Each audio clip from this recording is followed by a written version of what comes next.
नमस्कार प्रिय मित्रों, जीवन एक यात्रा है और इस यात्रा में एक साथी का होना, एक ऐसा बंधन साझा करना जो प्रेम, समझ और आनंद से भरा हो, एक अमूल्य उपहार है।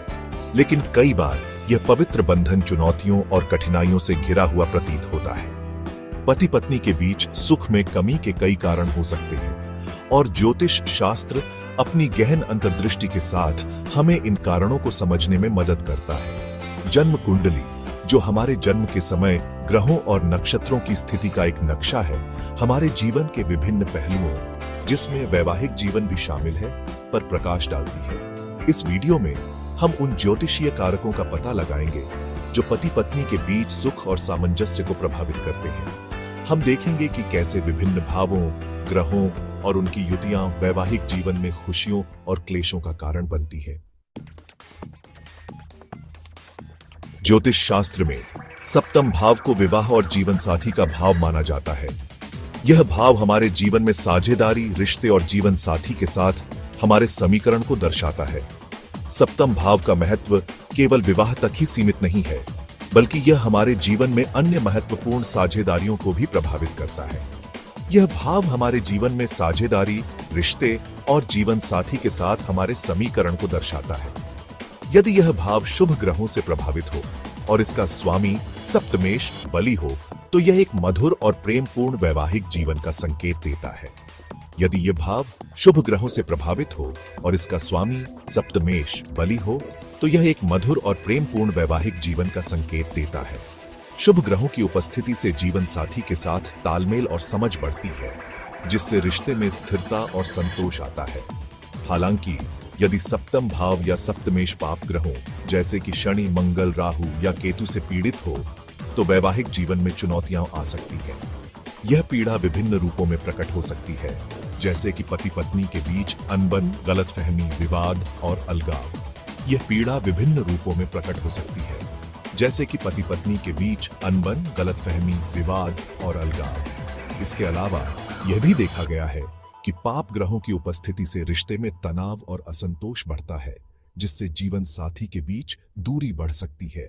यदि सप्तमेश नीच राशि में हो या अस्त हो, तो यह वैवाहिक जीवन में कष्ट और कठिनाइयों का संकेत देता है। सप्तम भाव पर पाप ग्रहों की दृष्टि भी वैवाहिक सुख में बाधा उत्पन्न कर सकती है। सप्तम भाव पर पाप ग्रहों की दृष्टि भी वैवाहिक सुख में बाधा उत्पन्न कर सकती है। यह बाधाएं जीवन साथी के साथ संबंधों में अस्थिरता और संघर्ष का कारण बन सकती है। इसके विपरीत यदि सप्तम भाव शुभ ग्रहों जैसे कि गुरु या शुक्र से दृष्ट हो, तो यह वैवाहिक जीवन में प्रेम, समझ और सामंजस्य को बढ़ावा देता है। शुभ ग्रहों की दृष्टि से जीवन साथी के साथ संबंधों में मिठास और स्थिरता आती है। यह समझना महत्वपूर्ण है कि जन्म कुंडली एक जटिल नक्शा है और केवल सप्तम भाव या सप्तमेश की स्थिति के आधार पर कोई निष्कर्ष नहीं निकाला जा सकता है। अन्य ग्रहों, भावों और योगों का भी विश्लेषण करना आवश्यक है। जन्म कुंडली के विभिन्न पहलुओं को ध्यान में रखते हुए ही सही निष्कर्ष पर पहुंचा जा सकता है। यदि आपकी जन्म कुंडली में सप्तम भाव या सप्तमेश के संबंध में कोई अशुभ योग है, तो चिंता न करें।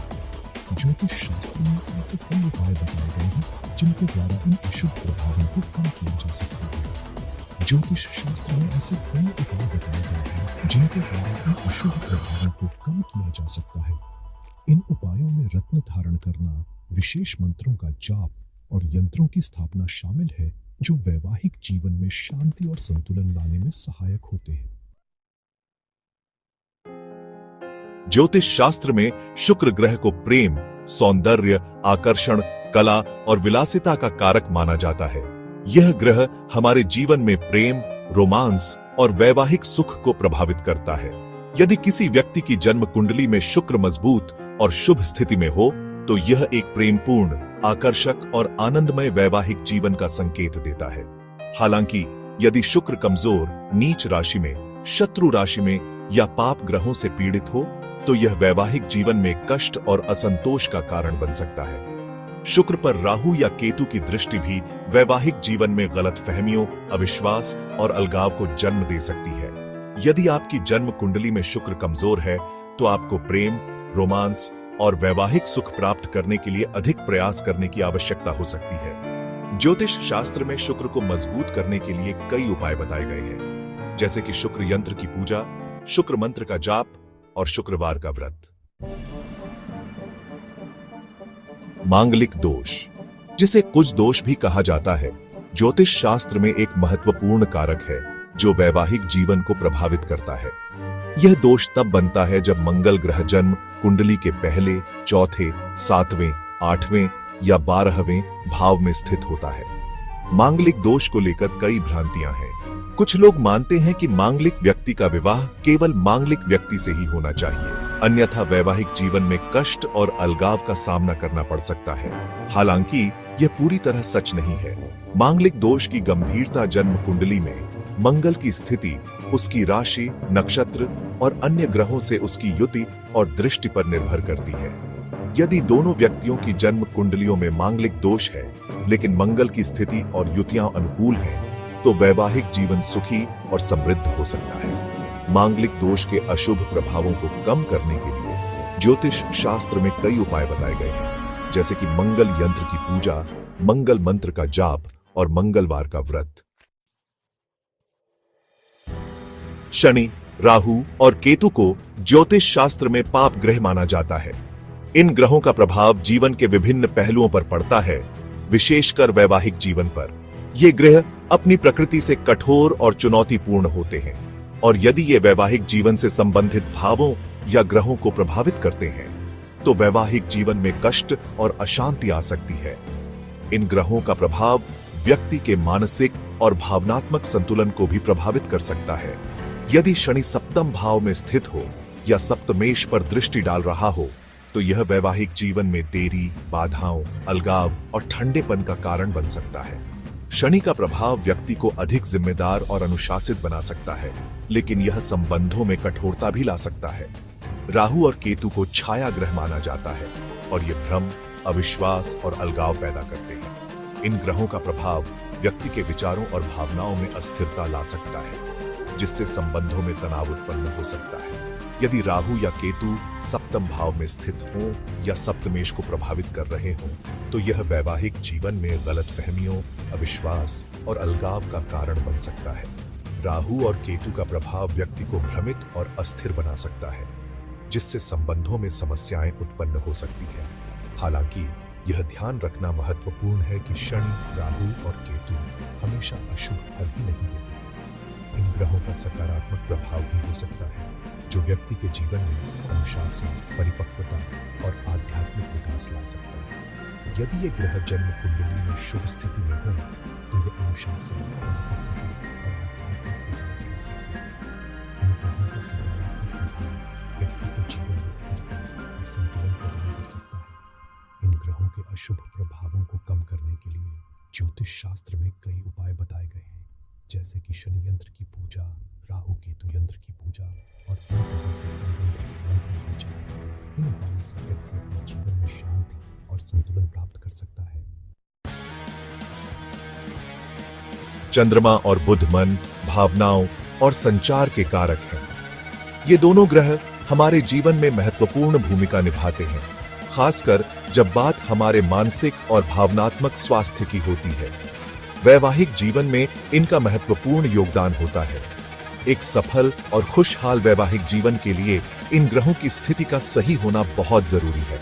चंद्रमा मन, भावनाओं और मातृत्व का कारक है। यह हमारे मानसिक संतुलन और भावनात्मक स्थिरता को प्रभावित करता है। यदि जन्म कुंडली में चंद्रमा मजबूत और शुभ स्थिति में हो, तो यह भावनात्मक स्थिरता, प्रेम और देखभाल लाता है। यह व्यक्ति को मानसिक रूप से मजबूत और स्थिर बनाता है। हालांकि यदि चंद्रमा कमजोर, पीड़ित या पाप ग्रहों से प्रभावित हो, तो यह भावनात्मक अस्थिरता, मनमौजीपन और रिश्तों में उतार चढ़ाव का कारण बन सकता है। यह व्यक्ति को मानसिक रूप से कमजोर और अस्थिर बना सकता है। बुध संचार, बुद्धि और तर्क का कारक है। यह हमारे विचारों और विचारों को स्पष्ट रूप से व्यक्त करने की क्षमता को प्रभावित करता है। वैवाहिक जीवन में स्पष्ट और प्रभावी संचार बहुत महत्वपूर्ण है। यह पति पत्नी के बीच समझ और सहयोग को बढ़ावा देता है। यदि बुध जन्म कुंडली में मजबूत और शुभ स्थिति में हो, तो तो यह पति पत्नी के बीच अच्छी समझ, तार्किक सोच और समस्याओं को सुलझाने की क्षमता लाता है। यह वैवाहिक जीवन को सुखमय और संतुलित बनाता है। हालांकि यदि बुध कमजोर, पीड़ित या पाप ग्रहों से प्रभावित हो तो यह गलतफहमियों, बहस और संचार में बाधाओं का कारण बन सकता है।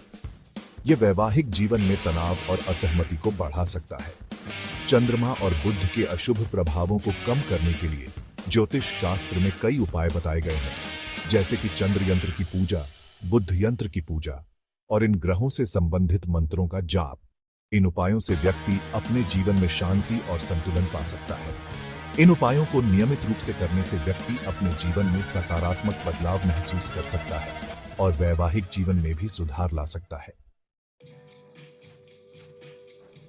मित्रों, ज्योतिष शास्त्र हमें यह समझने में मदद करता है कि हमारे जीवन में घटित होने वाली घटनाओं के पीछे क्या कारण है और उनका हमारे जीवन पर क्या प्रभाव पड़ता है।